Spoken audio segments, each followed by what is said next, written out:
نحمده ونصلي على رسوله الكريم اما بعد اعوذ بالله من الشيطان الرجيم بسم الله الرحمن الرحيم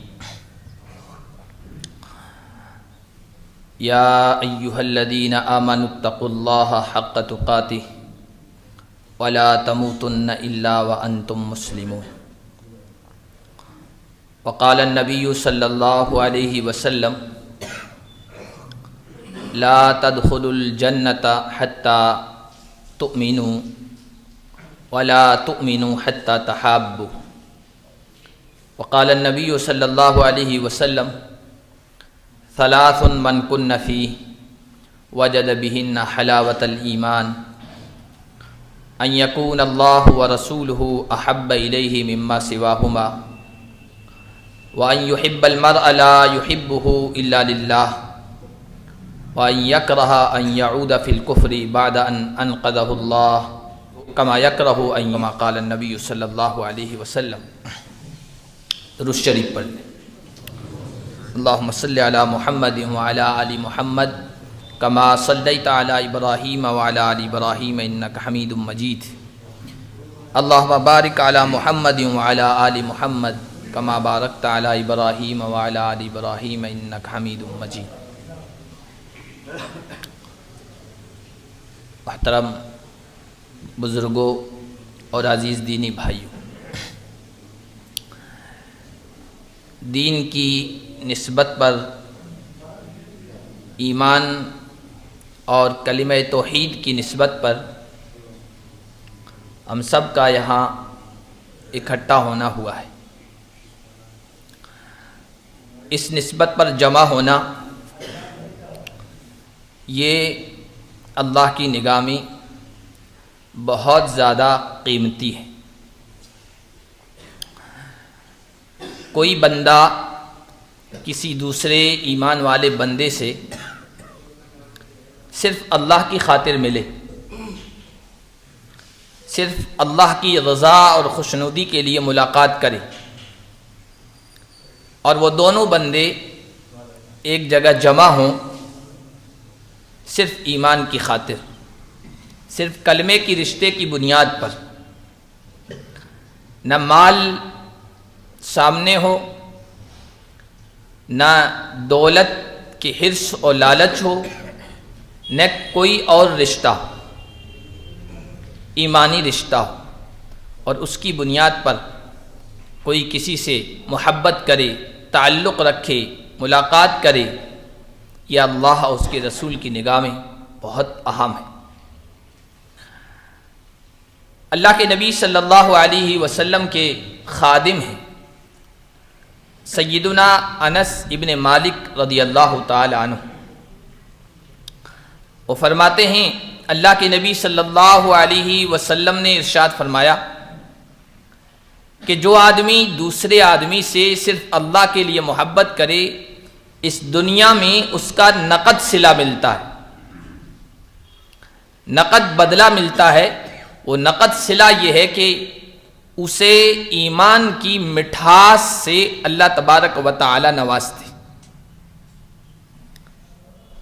ہر چیز کی لذت ہوتی ہے، ہر چیز کا ٹیسٹ ہوتا ہے، اور ہر چیز کا ذائقہ ہوتا ہے، اور ہر چیز کا ذائقہ الگ الگ ہوتا ہے.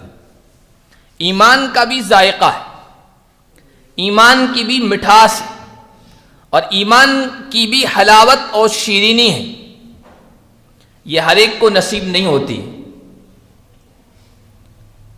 اللہ تبارک و تعالی نے ہمیں ایمان کی دولت سے مالا مال فرما رکھا ہے، ایمان کی دولت عطا کر رکھی ہے. دعا کریں اللہ تبارک و تعالی ایمان کی حقیقت نصیب کر دے، ایمان کی مٹھاس سے ہم سب کو مالا مال فرمائے، اور ایمان پر ہمارا خاتمہ فرمائے. سیدنا انس کہتے ہیں حضور صلی اللہ علیہ وسلم نے بیان فرمایا کہ جو شخص ان یحب المرء لا یحبہ الا للہ، کسی انسان سے اللہ کے لیے محبت کرے، اس کے علم کی وجہ سے، اس کے ایمان کی وجہ سے، اس کے کردار کی وجہ سے، اس کی سیرت کی وجہ سے، اس کے اخلاق کی وجہ سے، ان چیزوں کی وجہ سے محبت کرے، ان چیزوں کی وجہ سے ان کا ملنا ہو، اور ان چیزوں کی وجہ سے اسی پر وہ جدا ہوں. یہ ایمان کا تعلق ہے اور ایمان کا رشتہ ہے. تو وہ شخص ایمان کا ذائقہ محسوس کرے گا، ایمان کا ٹیسٹ اسے حاصل ہوگا. یہ دنیا کا انعام ہے. اور آخرت کا انعام، اللہ کے نبی صلی اللہ علیہ وسلم نے ارشاد فرمایا کہ کل قیامت کے دن 7 قسم کے لوگ ہوں گے. میدان محشر میں اللہ تبارک و تعالی اس ہولناکی میں، اس پریشانی میں اور اس خطرناک ماحول میں جہاں اللہ کے سائے کے علاوہ کوئی اور سایہ نہیں ہوگا، سخت دھوپ ہوگی، تپش ہوگی، پریشانی کا عالم ہوگا، اس وقت اللہ تبارک و تعالی 7 قسم کے لوگوں کو اپنا سایہ نصیب کریں گے اور کہیں گے کہ کہاں ہیں ایسے خوش نصیب، ایسے سعادت مند لوگ، وہ آ جائیں. انہیں سایہ نصیب ہوگا. اللہ کے نبی صلی اللہ علیہ وسلم نے ارشاد فرمایا کہ 7 قسم کے لوگ ایسے ہیں یظلہم اللہ، اللہ انہیں سایہ نصیب کرے گا. اللہ اعلان فرمائیں گے کہ 2 ایسے شخص بھی سامنے آ جائیں. میں 7 کا تذکرہ نہیں کر رہا ہوں. ہم جس رشتے کی بنیاد پر یہاں اکٹھا ہیں، اس رشتے کی بنیاد پر جو اکٹھا ہوتے ہیں ان لوگوں کو بلائیں اور کہیں گے کہاں ہیں وہ لوگ، کہاں ہیں وہ 2 افراد، کہاں ہیں وہ 2 شخص، 2 لوگ جو ایک دوسرے سے محبت کرتے تھے. این المتحابون بجلالی اليوم اظلهم فی ظلی. میرے جلال کی وجہ سے، میری عظمت کی وجہ سے، میری کبریائی کی وجہ سے ایک دوسرے سے محبت کرنے والے کہاں ہیں؟ آج میں انہیں اپنا سایہ عطا کروں گا، اپنا سایہ نصیب کروں گا. حضرت ابو ادریس خولانی رحمۃ اللہ علیہ ایک تابعی گزرے ہیں. وہ دمشق گئے. دمشق کی مسجد میں انہوں نے ایک منظر دیکھا کہ ایک خوبصورت، خوب رو، خوش منظر نوجوان بیٹھے ہیں. وہ عالم ہیں اور لوگ ان کے پاس بیٹھے ہیں.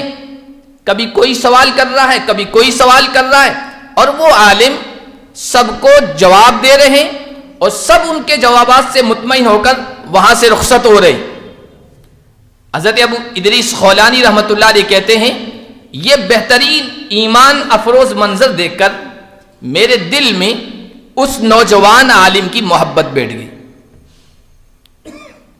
تو میں نے یہ سوچا کہ ابھی تو بھیڑ ہے، لوگ ہیں، ملاقات نہیں ہو پائے گی. میں کل صبح جلدی سویرے پہلے مسجد میں آ جاؤں گا اور یہ آئیں گے تو تنہائی میں ملاقات ہو جائے گی اور اپنی بات ان سے کہوں گا.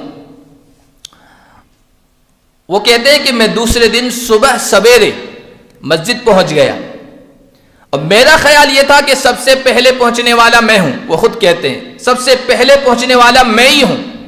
لیکن جب وہ مسجد کے اندر داخل ہوئے تو کیا دیکھتے ہیں کہ وہ نوجوان عالم دین سب سے پہلے پہنچے ہوئے ہیں اور نماز میں مصروف، نماز پڑھ رہے ہیں. نماز سے فارغ ہونے کا انتظار کیا. نماز سے فارغ ہونے کے بعد ان کی خدمت میں میں حاضر ہوا اور میں نے عرض کیا کل جو منظر میں نے دیکھا تھا اس کی وجہ سے آپ کی محبت میرے دل میں بیٹھ گئی ہے. انا احبک فی اللہ. آج میں اس محبت کا اظہار کر رہا ہوں کہ میں اللہ کی خاطر آپ سے محبت کرتا ہوں. اور حدیث میں آیا بھی ہے، اللہ کے نبی صلی اللہ علیہ وسلم نے ارشاد فرمایا جب خالص اللہ کے لیے محبت ہو تو جس سے محبت ہے اس کے سامنے اظہار بھی کر دو، اس کو بتا بھی دو. ایک صحابی اللہ کے نبی صلی اللہ علیہ وسلم کی خدمت میں آئے، کہا یا رسول اللہ میں فلاں شخص سے محبت کرتا ہوں۔ حضور نے ان سے کہا کیا تم نے ان کو اطلاع کی ہے؟ کہا کہ اطلاع تو نہیں کی ہے، کہ جاؤ ان کو خبر کرو کہ میں تم سے محبت ہے اللہ کی خاطر۔ جب حضرت ابو ادریس خولانی نے یہ کہا کہ میں اللہ کی خاطر آپ سے محبت کرتا ہوں، تو وہ کہنے لگے واقعی اللہ کی قسم؟ کہا اللہ کی قسم۔ کہا سچ کہہ رہے ہو؟ اللہ کی خاطر ہی محبت ہے، دنیا کی خاطر نہیں، مال عہدہ یا کسی اور چیز کی وجہ سے محبت نہیں؟ کہا نہیں، خالص اللہ کے لیے آپ سے محبت ہے۔ تو کہنے لگے تمہارے لیے خوشخبری ہو، تمہارے لیے بشارت ہو، شاباش ہو تمہیں، میں نے اپنے کانوں سے نبی پاک صلی اللہ علیہ وسلم کو ارشاد فرماتے ہوئے سنا ہے کہ وجبت محبتی للمتحابین فیہ، وجبت محبتی للمتحابین فیہ والمتزاورین فیہ والمتجالسین فیہ والمتبادلین فیہ۔ اللہ خود فرماتے ہیں، حدیث قدسی ہے کہ میری محبت واجب ہو گئی ایک دوسرے سے میرے تعلق کی خاطر ملنے والوں کے لیے، ایک دوسرے کے ساتھ میرے تعلق کی خاطر بیٹھنے والوں کے لیے، ایک دوسرے کے اوپر میری خاطر خرچ کرنے والوں کے لیے اللہ فرماتے ہیں میری محبت واجب ہو گئی ہے، اور جس کے لیے اللہ کی محبت واجب ہو گئی اس کے لیے جنت کا داخلہ آسان ہو گیا۔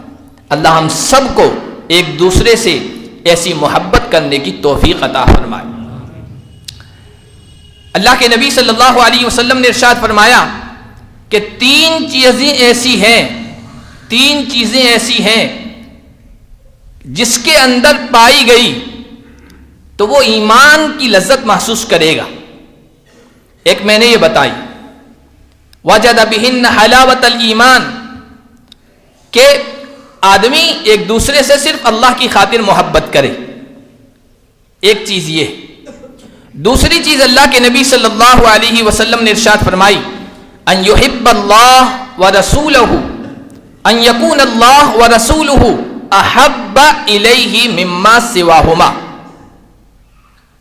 اللہ اور اس کے رسول باقی ساری دنیا سے بڑھ کر اس شخص کو محبوب ہو۔ اللہ سے محبت اور رسول اللہ سے محبت ساری کائنات سے بڑھ کر۔ اب آپ کہیں گے، میں بھی کہوں گا کہ ہمیں اللہ سے محبت ہے، اللہ کے رسول سے محبت ہے، لیکن یہ صرف زبانی محبت،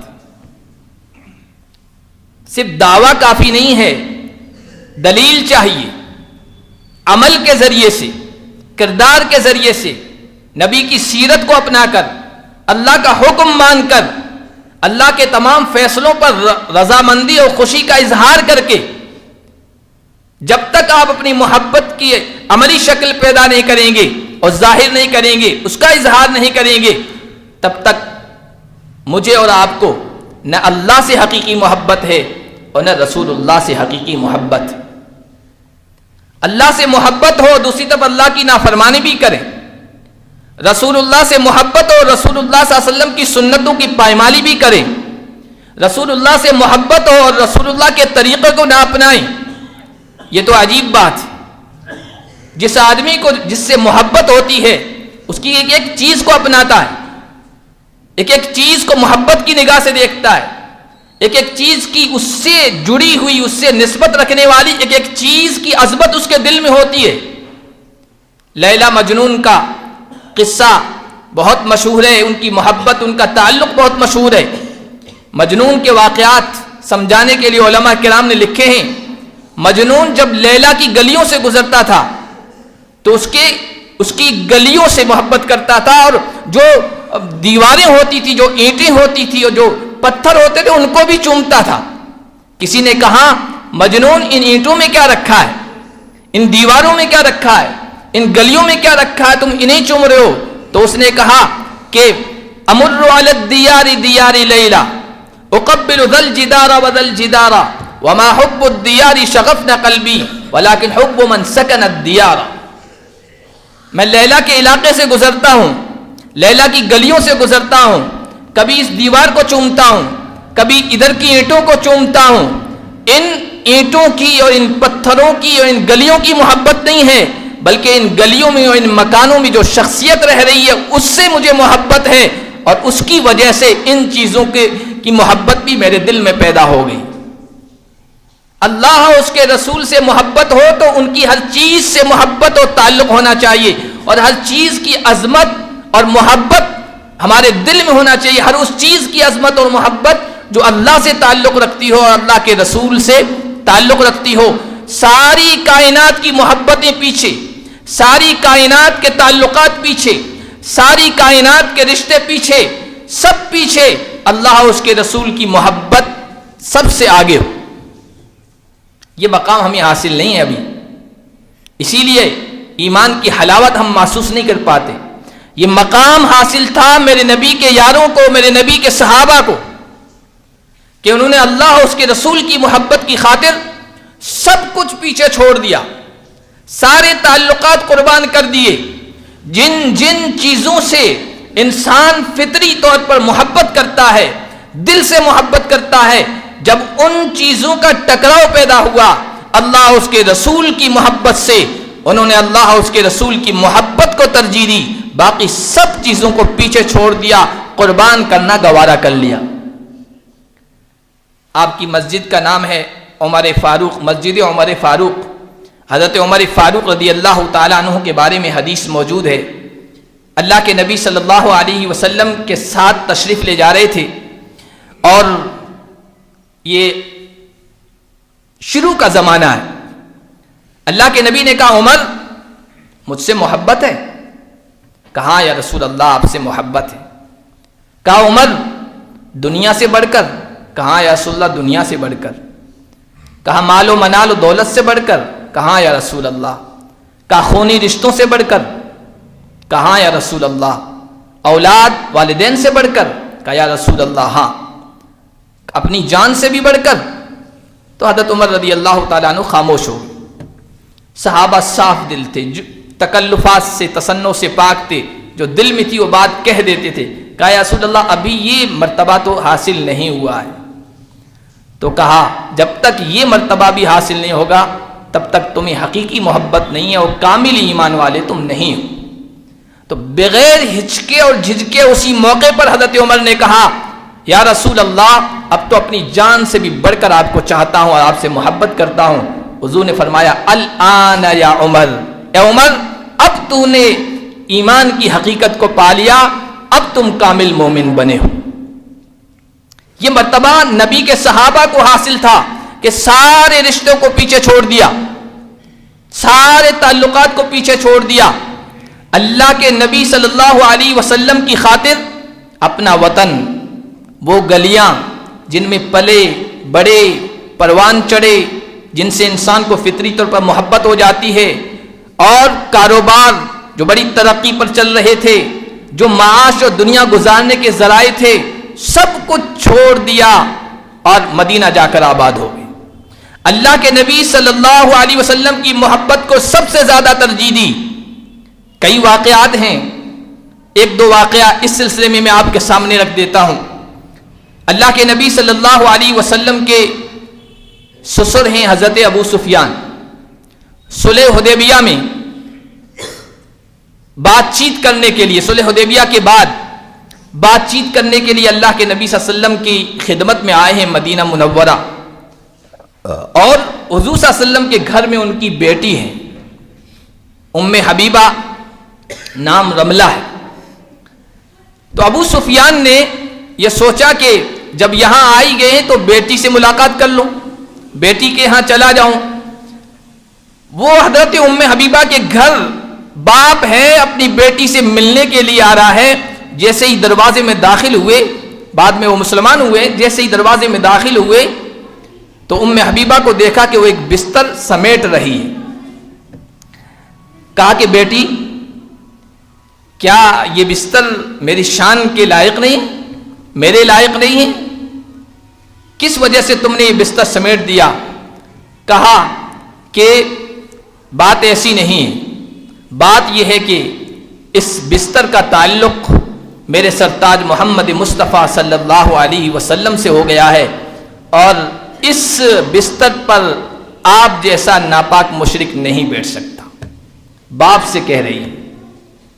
بیٹیاں تو باپ کے لیے سب کچھ کر دیتی ہیں، لیکن جب ایمان دل کی گہرائیوں میں اتر گیا تو پھر ایمان انسان کے ساتھ یہی تبدیلی، انسان کے اندر یہی تبدیلی پیدا کرتا ہے کہ اللہ اور اس کے رسول اس کی نگاہ میں سب سے زیادہ معزز ہوتے ہیں، مکرم ہوتے ہیں اور قابل عظمت ہوتے ہیں۔ آج ہم اپنے ایمان کا جائزہ لیں۔ اللہ اور اس کے رسول سے محبت کے دعوے دار ہم بھی ہیں، لیکن شادی بیاہ وغیرہ کے موقع پر دیکھیں کہ اللہ اور اس کے رسول کی محبت کو ہم آگے رکھتے ہیں یا رشتہ داروں، رسم و رواج اور جو بھی باتیں معاشرے میں رواج پا گئی ہیں ان کو آگے رکھتے ہیں، ان کو ترجیح دیتے ہیں۔ اللہ کے نبی کی سنت کو ترجیح دیتے ہیں یا اپنے ناک کے مسئلے کو ترجیح دیتے ہیں؟ آپ کے یہیں کے لدھیانہ کے ایک بہت بڑے عالم گزرے ہیں، یہاں سے ہجرت کر کے پڑوسی ملک گئے، حضرت مولانا مفتی رشید احمد لدھیانوی۔ وہ بڑے عجیب جملے فرمایا کرتے تھے، کہا کرتے تھے کہ جب شادی کا موقع آتا ہے تو پہلے تو سب سے تعلقات خراب کر چکے ہوتے ہیں، اور شادی سے 1-1.5 مہینہ پہلے کہ بھائی بیٹے کی شادی ہے، بیٹے کی شادی ہے، بیٹی کی شادی ہے، اور جو روٹھے ہوئے رشتہ دار ہیں ان سب کو منانا ہے کہ چلو سب سے ملاقات کریں، سب کو دعوت دیں۔ تو روٹھے ہوئوں کے پاس جاتے ہیں، رشتہ داروں کے پاس۔ باپ کسی کے پاؤں میں پگڑی رکھتا ہے، ماں کہیں دوپٹہ رکھتی ہے، اور سب کو راضی کرتے ہیں، سب کو راضی کرتے ہیں، سب کو خوش کرتے ہیں، یہاں تک کہ گھر میں صفائی کرنے والا جمعدار، صفائی کرنے والا اور بیت الخلاء دھونے والا اگر ہے اور وہ بھی کسی بات پہ ناراض ہے نا، اس موقع پر اس کو راضی کرنے کی کوشش کرتے ہیں، خوش رکھنے کی کوشش کرتے ہیں، اور سب کو راضی کر کے اور سب کی منتیں سماجتیں کر کے، اور کوئی ناراض ہوتا ہے، بہت زیادہ ضد کرتا ہے کہ میں نہیں آؤں گا، تو کہتے ہیں کہ میرے بیٹے کی شادی ہے، رنگ میں بھنگ نہ ڈالو، آ جاؤ ایک مرتبہ۔ سب کو راضی کر کے اپنے گھر پہ لاتے ہیں، اور یہ کہتے ہیں ہم نے سب کو راضی کر لیا، اور اللہ اور اس کے رسول کو ناراض کر کے گھر سے نکال دیتے ہیں رسم و رواج کے مطابق، اور نہ جانے فضولیات میں شادی کرتے ہیں، سب کو راضی کرتے ہیں، اور اللہ اور اس کے رسول کو اس موقع پر دھکے دے کر گھر سے نکال دیتے ہیں۔ اللہ اور اس کے رسول کی محبت سب سے زیادہ بڑھ کر ہو۔ اللہ کے نبی نے فرمایا جس کے اندر یہ چیز آ گئی وہ ایمان کی حلاوت محسوس کرے گا۔ یہ 2 باتیں ہو گئی، ایک انسان دوسرے انسان سے صرف اللہ کے لیے محبت کرے، رجلان تحابا فی اللہ اجتمعا علیہ وافترقا علیہ، 2 آدمی صرف اللہ کے لیے محبت کریں اور ایک دوسرے کے ساتھ بیٹھیں اور ایک دوسرے سے محبت کا اظہار کریں، اسی پر وہ جمع ہوں اور اسی پر وہ منتشر ہوں اور بکھریں اور ایک دوسرے سے الگ ہو جائیں۔ یہ 2 آدمی وہ ہیں جو اللہ کے لیے محبت کر رہے ہیں، اور اللہ کل قیامت کے دن انہیں نوازے گا، اور ایسے آدمی ایمان کی حلاوت محسوس کریں گے۔ دوسری چیز جس کی وجہ سے ایمان کی حلاوت محسوس ہوتی ہے، اللہ اور اس کے رسول کی محبت ساری چیزوں کی محبت سے بڑھ کر۔ تیسری چیز جو اللہ کے نبی صلی اللہ علیہ وسلم نے ارشاد فرمائی ہے، وَأَن يَكْرَهَ أَن يَعُودَ فِي الْكُفْرِ كَمَا يَكْرَهُ أَن يُقْذَفَ فِي النَّارِ۔ ایمان کی دولت کے مل جانے کے بعد، اسلام کی دولت کے مل جانے کے بعد، توحید کی بیش قیمت دولت کے مل جانے کے بعد، کفر کی طرف، شرک کی طرف اور دوسری چیزوں کی طرف جو کفر کی طرف لے جانے والی ہیں، ان چیزوں کی طرف لوٹنے کو اتنا ہی ناپسند کرے جتنا کہ آگ میں جلنے کو اور آگ میں ڈالے جانے کو ناپسند کرتا ہے۔ یہ چیزیں جس کے اندر پیدا ہو گئی تو وہ ایمان کی حقیقت کو پا جاتا ہے، اور جس کی دل کی گہرائیوں کے اندر ایمان اتر گیا، جس کو ایمان کا ٹیسٹ حاصل ہو گیا، جس کو ایمان کی مٹھاس کی دولت مل گئی، تو پھر یہ ایسی چیز ہے جو انسان کو ظاہر میں اور باطن میں بدل کے رکھ دیتی ہے، جو انسان کی زندگی کو چینج کر کے رکھ دیتی ہے، اور پھر انسان ساری دنیا کی دولت کو، ساری دنیا کے خزانوں کو، ساری دنیا کے اسباب کو، مال و دولت کو، عہدہ و منصب کو، سب کو ٹھکرا دیتا ہے، اس لیے کہ ایمان کی حقیقت یہ انسان کو پاک بھی کر دیتی ہے اور بے باک بھی کر دیتی۔ ایک واقعہ قرآن کی شکل میں آپ کے سامنے رکھ کر قرآن کی آیات کی روشنی میں اپنی بات کو ختم کر دوں کہ جب ایمان دل کی گہرائیوں میں اترتا ہے تو پھر کیسے انسان کو چینج کر دیتا ہے، انسان کی ایک ایک چیز بدل جاتی ہے، اس کی زندگی کا رخ بدل جاتا ہے، یہ ایمان اس کی زندگی کے دھارے کو بدل دیتا ہے۔ سیدنا موسیٰ علیہ السلام فرعون کے دربار میں پہنچے ہیں اللہ کی توحید کا پیغام لے کر، اور پیغام پہنچایا۔ فرعون جو خود خدائی کا دعوے دار تھا، انا ربکم الاعلی کا اعلان کیا کرتا تھا، اس کو یہ پیغام سننا گوارا نہیں ہوا، کہا کہ تیرے پاس کیا دلیل ہے؟ حضرت موسیٰ علیہ السلام نے اپنا ہاتھ دکھایا، بغل میں یوں ہاتھ کر کے لوگوں کے سامنے یوں کرتے تھے تو فَإِذَا هِيَ بَيْضَاءُ لِلنَّاظِرِينَ، دیکھنے والوں کے لیے ایک دم چمکدار، روشن اور تابناک ہو جایا کرتا تھا۔ یہ معجزہ تھا، ید بیضا جسے کہا گیا۔ حسن یوسف دم عیسیٰ ید بیضا داری، آنچ خوبا ہما دارن تو تنہا داری۔ نبی پاک صلی اللہ علیہ وسلم کے بارے میں شاعر نے کہا ہے کہ آدم سے لے کر عیسیٰ تک الگ الگ خوبیاں جو اللہ تعالیٰ نے نبیوں میں رکھی تھی وہ آپ کی ذات کے اندر ساری خوبیاں جمع کر دی ہے۔ یوسف کا حسن یوسف دم عیسیٰ، حضرت عیسیٰ علیہ السلام یوں پھونک مارا کرتے تھے، نابینا بینا ہو جایا کرتا تھا، اور کوڑ کا مریض درست ہو جایا کرتا تھا، اور مریض اور بیمار بھلا چنگا ہو جایا کرتا تھا۔ یہ دم عیسیٰ ید بیضا داری، ید بیضا جو حضرت موسیٰ کا ہاتھ تھا، آنچ خوباں ہما دارن تو تنہا داری۔ تمام انبیاء جو خوبیاں رکھتے ہیں اللہ تعالیٰ نے اے محمد آپ کی ذات کے اندر سب کو جمع کر دیا۔ تو یہ ید بیضا کا ایک معجزہ تھا۔ پھر اللہ تعالیٰ نے ایک معجزہ اور عطا فرمایا تھا، لاٹھی جس کو پھینکتے تھے تو وہ بڑا اژدہا بن جایا کرتی تھی۔ یہ جب دکھائی تو فرعون کہنے لگا کہ یہ تو جادوگری ہے اور تم تو بڑے جادوگر ہو، میں جادوگروں کو بلاتا ہوں تمہارا مقابلہ کریں گے۔ اس کے لیے وقت طے ہو گیا، جگہ طے ہو گئی، سب کچھ انتظام ہو گیا۔ جادوگر آئے فرعون کی طرف سے، ادھر حضرت موسیٰ علیہ السلام اللہ کی طرف سے دیے ہوئے معجزات کو لے کر حاضر ہوئے ہیں۔ جب جادوگر فرعون کے دربار میں پہنچے ہیں تو وہاں پر مقابلے سے پہلے انہوں نے ڈیل کی، بات چیت کی ہے فرعون سے، ہم موسیٰ کو ہرا دیں گے، شکست سے دوچار کر دیں گے، ہم غالب آ جائیں گے، ہمیں کیا ملے گا؟ ہمیں کیا ملے گا؟ اَإِنَّ لَنَا لَأَجْرًا إِن كُنَّا نَحْنُ الْغَالِبِينَ، اگر ہم غالب آگے جیت گئے، موسیٰ کو ہرا دیا، ہمیں کوئی اجر ملے گا، اجرت ملے گی، کوئی عہدہ ملے گا، کوئی منصب ملے گا، روپے پیسے ملیں گے، کیا ملے گا ہمیں؟ باقاعدہ ڈیل کر رہے ہیں فرعون سے، دنیا ہی ان کے سامنے ہے، دنیا کے عہدے ان کے سامنے ہیں۔ فرعون نے کہا کہ تم میرے قریبی وزیر بنا دیے جاؤ گے، من المقربین، میرے مقرب لوگوں میں سے تمہیں بنا دیا جائے گا، فکر مت کرو، بس موسیٰ کو شکست دو، موسیٰ کو ہراؤ۔ حضرت موسیٰ علیہ السلام حاضر ہوئے۔ حضرت موسیٰ نے کہا کہ تم اپنے کرتب دکھاؤ۔ انہوں نے اپنی لاٹھیاں پھینکی، رسیاں جو ساتھ میں لائے تھے وہ پھینکی، وہ سارے پورے میدان میں سانپ اژدہے بنتے ہوئے دوڑ رہے ہیں۔ حضرت موسیٰ علیہ السلام نے اپنا عصا ڈالا، لاٹھی ڈالی، اور وہ اتنا بڑا اژدہا بن گیا کہ سب کو نگل گیا۔ جادوگروں نے جب یہ دیکھا تو کسی فن کا جو استاذ ہوتا ہے نا وہ فن کو پہچان لیتا ہے، تو جادوگر تھے، وہ کہنے لگے کہ جو موسیٰ نے پیش کیا ہے یہ سحر نہیں ہے، یہ جادوگری نہیں ہے، جادوگری کے امام تو ہم ہیں، اس فن کے ماہر تو ہم ہیں، اس کے استاذ تو ہم ہیں، یہ تو کوئی اور چیز ہے۔ ان کے دل میں یہ بات، یہ حقیقت اتر گئی، اور جب انہوں نے دیکھا کہ کچھ اور چیز ہے، یہ واقعی اللہ کی طرف سے، جیسے کہ موسیٰ دعویٰ کر رہے ہیں کہ میں اللہ کا پیغمبر ہوں، رسول رب العالمین ہوں، یہ بالکل سچے ہیں۔ ایمان ان کی دل کی گہرائیوں کے اندر اتر گیا۔ جب دل کی گہرائیوں کے اندر ایمان اترا تو اب فرعون جو بڑا ظالم تھا، بڑا جابر تھا، اس کے سامنے انہوں نے اعلان کیا کہ ہم موسیٰ اور ہارون کے رب پر ایمان لے آئے۔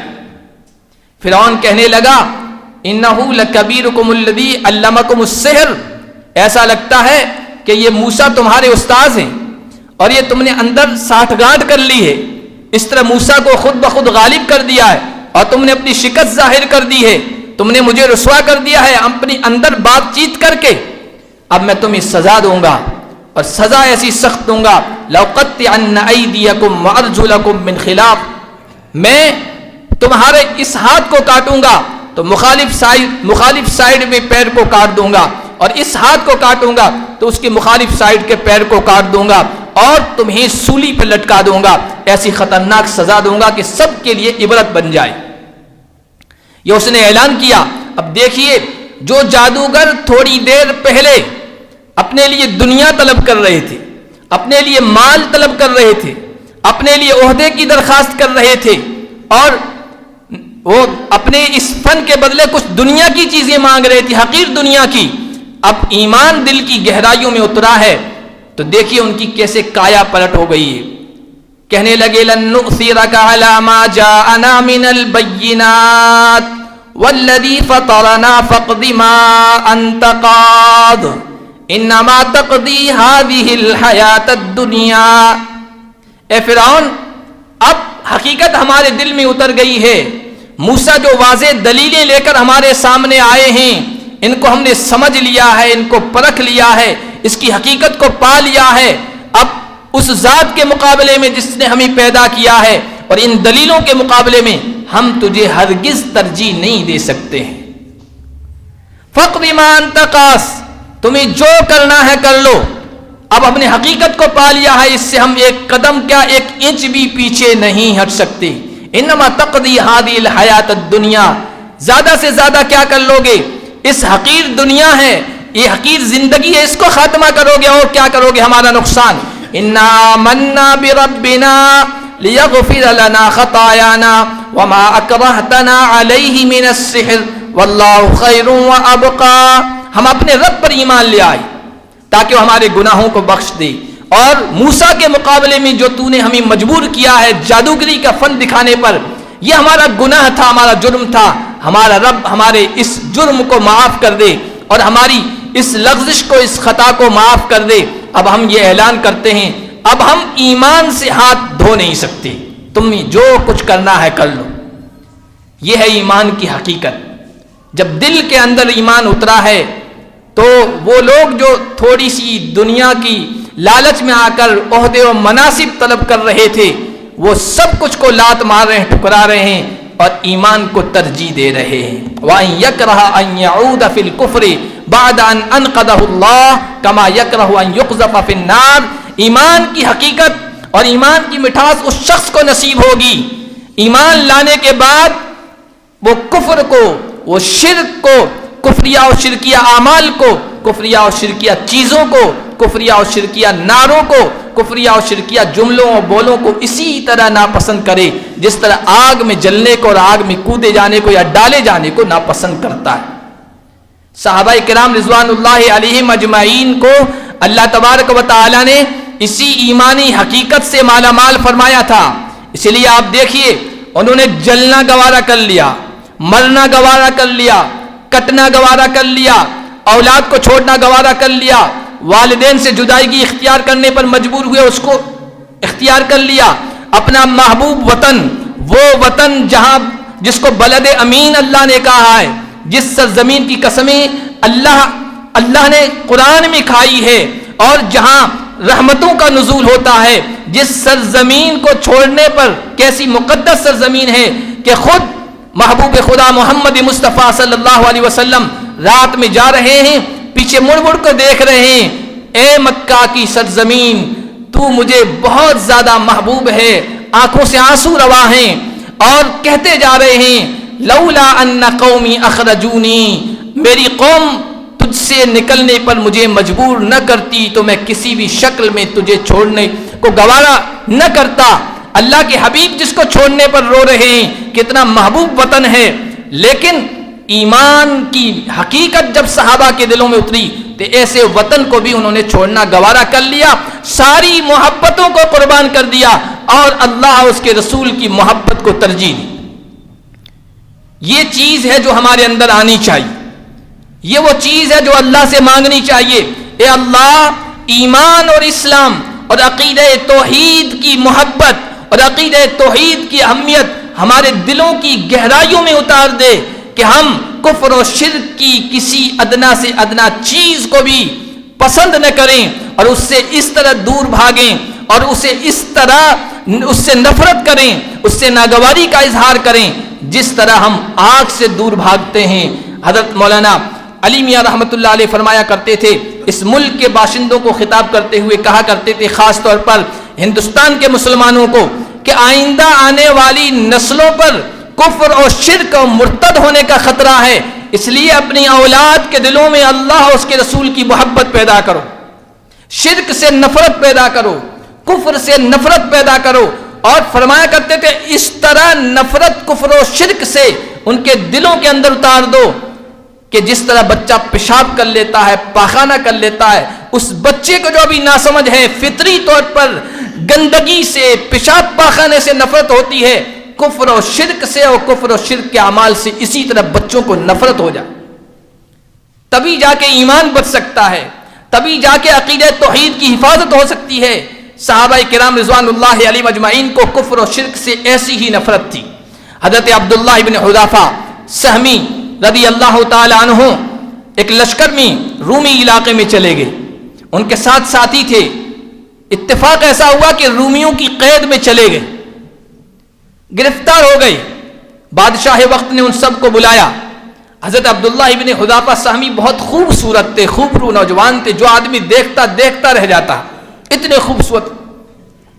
حضرت عبداللہ ابن حذافہ کو بادشاہ وقت نے کہا کہ تنصر، وہ عیسائی تھا، کرسچن تھا، کہ عیسائی بن جاؤ، محمد کی غلامی کا توق اپنے گلے سے اتار پھینکو۔ انہوں نے کہا ایسا نہیں ہو سکتا ہے، ایسا نہیں ہو سکتا ہے، یہ چیز میں کبھی گوارا نہیں کر سکتا۔ تو ایسے موقعوں پر جو طاقت والے ہوتے ہیں وہ دو چیزیں اختیار کرتے ہیں، پہلے تو لالچ دیتے ہیں، لالچ دیتے ہیں، نوکری یا پھر حسن و جمال، نوکری کہیے، چھوکری کہیے، یہ سب چیزیں پیش کرتے ہیں کہ ایمان سے انسان ہاتھ دھو بیٹھے۔ انہوں نے کہا کہ میں کبھی عیسائیت نہیں اختیار کر سکتا، اللہ اور اس کے رسول کی محبت سے کبھی اپنے دل کو خالی نہیں کر سکتا ہوں۔ بادشاہ وقت کے دل میں ان کی عظمت بیٹھ گئی، ایسا باوجی اللہ نے بنایا تھا۔ تو انہوں نے کہا کہ ایسا کرو کہ ان کے جو ساتھی ہیں ان کے بارے میں حکم دیا کہ دیگ چڑھاؤ، اس کے اندر تیل گرم کرو، جب کھول جائے تو ایک بندے کو لا کر اندر ڈال دو، ایک بندے کو اندر لا کر ڈال دو، جلا دو۔ لایا گیا ایک صحابی کو اور اس کے اندر ڈال دیا گیا، دوسرے کو لایا گیا ان کو ڈرانے کے لیے کہ تم عیسائی بن جاؤ ورنہ تمہارا انجام بھی یہی ہوگا۔ حضرت عبداللہ ابن حذافہ اس کے لیے تیار نہیں ہوئے۔ ان صحابہ کی حالت یہ ہو گئی، سیرت کی کتابوں میں لکھا فَإِذَا عِظَامُهُ تَلُوحُ، جب ان کو کھولتی ہوئی دیگ کے اندر ڈالا گیا تو بالکل کوئلہ بن گئے، اوپر ہڈیاں تیرتی ہوئی نظر آئی تیل میں، ایسا انجام ہو گیا۔ لیکن وہ ڈرے نہیں، انہوں نے کہا کہ میں تو ایمان سے ہاتھ نہیں ہٹاؤں گا اور ایمان سے محرومی گوارا نہیں کروں گا، چاہے میرا انجام یہ ہو جائے۔ پھر بادشاہ وقت نے کہا چلو ایسا کرو، اس کو سولی پہ لٹکاؤ، باندھ دو، اور تیر اندازوں سے کہا تیر مارو، لیکن ان کو مارنا نہیں ہے، ان کو ڈرانا مقصود ہے تاکہ یہ ایمان سے ہاتھ دھو بیٹھیں، عیسائی بن جائیں۔ تیر کو دائیں بائیں نکالو تاکہ یہ ڈر کر عیسائیت قبول کر لیں۔ بادشاہ کے آدمیوں نے ایسا بھی کیا، لیکن وہ ایمان چھوڑنے کے لیے تیار نہیں ہوئے۔ ان کو بادشاہ کے دربار میں لایا گیا۔ اب بادشاہ نے دوسرا رخ اختیار کیا، دوسرا پہلو اپنایا۔ حضرت عبداللہ ابن حذافہ سہمی کو بلایا کہ تم سمجھدار لگتے ہو، نوجوان ہو، بہت خوبصورت ہو، دیکھو تم عیسائی بن جاؤ، تنصل اقاسمک ملکی وازوجک بنتی، عیسائی بن جاؤ، میری جتنی سلطنت ہے، میری جتنی حکومت ہے، میں آدھی تمہیں دے دوں گا، پارٹنر بنا لوں گا تمہیں، اور اپنی شہزادی سے تمہارا نکاح کرا دوں گا۔ اس سے بڑھ کر پیشکش کچھ ہو سکتی ہے؟ ملک مل رہا ہے، عہدہ مل رہا ہے، بادشاہت مل رہی ہے، اور خوبصورت شہزادی سے نکاح کا موقع مل رہا ہے۔ حضرت عبداللہ ابن حذافہ سہمی نے کہا میں یہ بھی نہیں کر سکتا، دنیا کی ان حقیر چیزوں کی خاطر میں ایمان جیسی دولت سے محروم نہیں ہو سکتا۔ حضرت عبداللہ ابن حذافہ سہمی نے جب یہ جواب دیا تو بادشاہ سمجھ گیا کہ اب یہ کسی بھی صورت میں ایمان سے ہاتھ یہ نہیں دھوئے گا، ایمان سے محروم ہونا یہ گوارا نہیں کر رہا ہے۔ ان کی محبت بادشاہ کے دل میں بہرحال تھی، عظمت تھی، اس لیے ان کے ساتھیوں کو جلا دیا، ختم کر دیا، ان کو ختم نہیں کر رہے۔ تو کہا کہ چلو ایسا کرو کہ میری پیشانی کو بوسہ دے دو، میں تمہیں رہا کر دوں گا۔ تو انہوں نے کہا کہ صرف میں نہیں، میرے 70 ساتھی اور ہیں، ان سب کو اسیری سے رہائی دے دو، قید سے آزاد کر دو، میں بوسہ دینے کے لیے تیار ہوں۔ اب کسی کی پیشانی کو بوسہ دینا یہ کوئی کفر و شرک نہیں ہے، جبکہ خود کی جان بھی بچ رہی ہے، ساتھیوں کی جان بھی بچ رہی ہے، پھر یہ کہ ایمان سب سے بڑھ کر ایمان بچ رہا ہے۔ انہوں نے کہا میں اس کے لیے تیار ہوں۔ اس کو بوسہ دیا، اور بوسہ دینے کے بعد اس نے اپنی بات پر پورا اترتے ہوئے ان کو اور ان کے پورے ساتھیوں کو رہا کر دیا۔ حضرت عمر بن خطاب رضی اللہ تعالیٰ عنہ کی خلافت کا زمانہ ہے، خبر پہنچی مدینے میں کہ اس طرح رہا کر دیا گیا عبداللہ ابن حذافہ سہمی کو، ان کے ساتھیوں کو۔ حضرت عمر ابن خطاب نے پورا مجمع بلایا، استقبال کروایا حضرت عبداللہ ابن حذافہ سہمی کا، اور پھر منبر کے پاس بلا کر کہا کہ ان کی پیشانی کو سب سے پہلے میں بوسہ دوں گا، میں عمر ابن خطاب، اور پھر سب ساتھیوں کو حکم دیا سب ان کی پیشانی کو بوسہ دو۔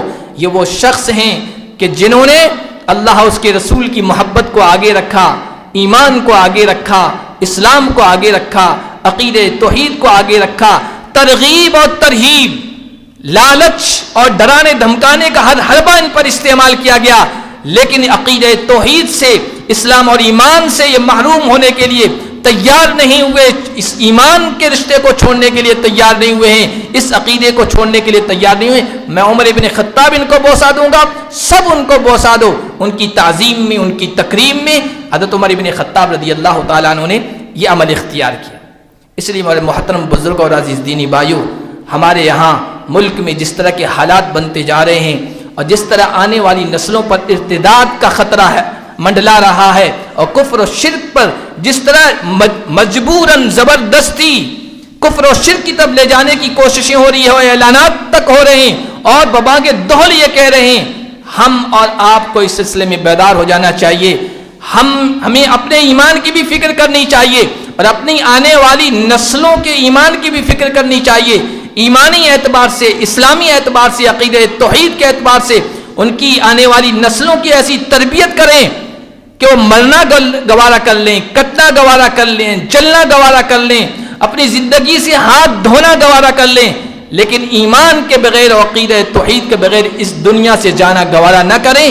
اگر ایسا ہم نے کر لیا اور آنے والی نسلوں کی ایسی تربیت کر لی تو انشاءاللہ ایک مومن بندہ ظلم و جبر کو برداشت کرتے ہوئے اس دنیا سے ایمان کے ساتھ رخصت ہوگا، لیکن ہزاروں کے ایمان میں داخل ہونے کا سبب بن جائے۔ ایسا ہوئے ہیں واقعات صحابہ کے ساتھ کہ کسی کافر و مشرک نے انہیں نیزہ مارا، انہیں زخمی کیا، ختم کرنے کی کوشش کی، اور وہ ان کو زخم لگا، کاری زخم لگا، ضرب کاری لگی، اور اس دنیا سے جا رہے ہو کہ فزت ورب الکعبہ، رب کعبہ کی قسم میں تو کامیاب ہو گیا۔ اس کافر کا دماغ گھوم گیا، ارے یہ کون سی کامیابی ہے، یہ تو دنیا سے محروم ہو رہا ہے، اس کی جان چلی جا رہی ہے، اس کو میں نے ختم کر دیا ہے، اور یہ کہہ رہا ہے رب کعبہ کی قسم میں کامیاب ہو گیا۔ یہ جملہ ایمان لانے کا سبب بن گیا۔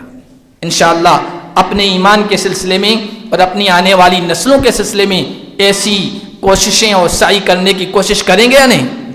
سب ارادہ کریں انشاءاللہ۔ جو چیزیں ایمان کی مضبوطی کا سبب بنتی ہیں اور ایمان کی حقیقت کی طرف لے جاتی ہیں، ان چیزوں کو، ان اعمال کو، ان کاموں کو ہم اپنانے کی کوشش کریں گے۔ ان میں سے اس طرح کی مجلسیں بھی، جہاں علماء ہوں، جہاں اہل اللہ ہوں، جہاں اہل قلوب ہوں، ان سے جڑے رہیں، ان سے وابستہ رہیں، ان سے تعلق رکھیں۔ انشاءاللہ ہم سب کے ایمان کی بھی اللہ تبارک و تعالی حفاظت فرمائے گا۔ اللہ پاک ہم سب کو کہنے سے زیادہ عمل کی توفیق عطا فرمائے۔